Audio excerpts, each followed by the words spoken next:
Partnerem odcinka jest sklep motocyklowy w Sopocie motozone.org. Aktualne promocje i oferty w opisie filmu.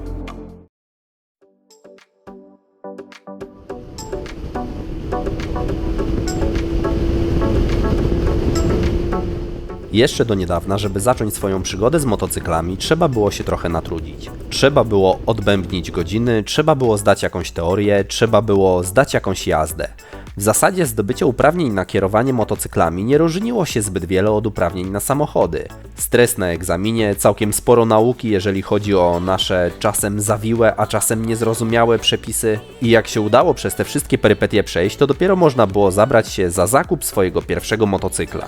Ale jak wspomniałem, było tak do całkiem niedawna, gdyż teraz, aby zasiąść za sterami swojego pierwszego motocykla, nie zawsze potrzebne są uprawnienia kategorii A. Jeżeli należymy do osób, dla których pojemność 125 cm jest to docelowa pojemność, którą chcą jeździć, to wystarczy, że posiadamy od minimum 3 lat prawo jazdy kategorii B.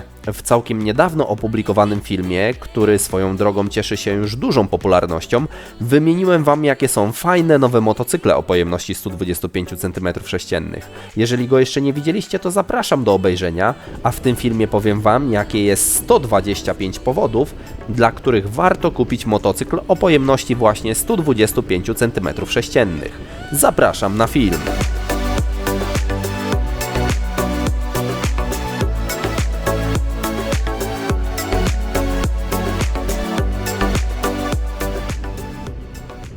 Powód numer 1.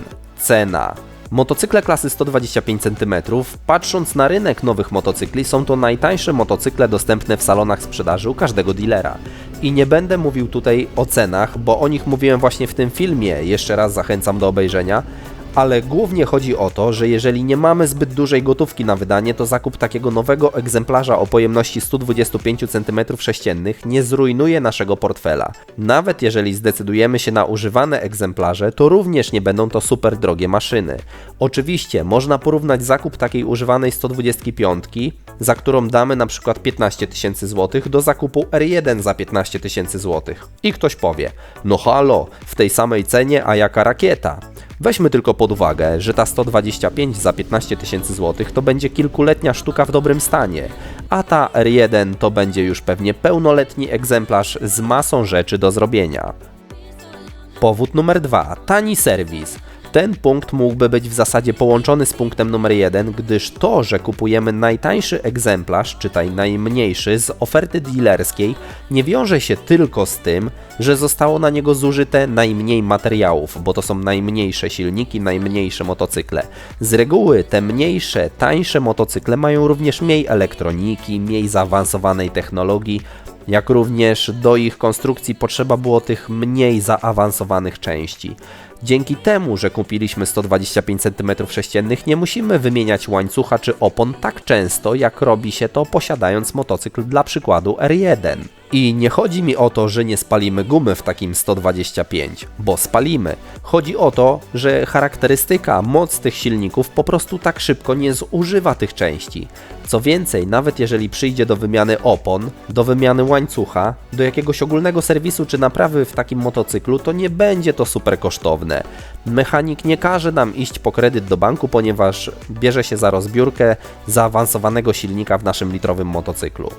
A jeżeli jeszcze nie subskrybujecie kanału, to dalej kliknijcie czerwony przycisk, dajcie łapkę w górę pod filmem oraz przypominam, że dzięki uprzejmości sklepu motozone.org z Sopotu na hasło zwyczajny facet macie 10% zniżki na zamówienia telefoniczne, 10% zniżki na zakupy w sklepie stacjonarnym oraz darmową wysyłkę od 200 zł. Powód numer 3 na tej liście to spalanie.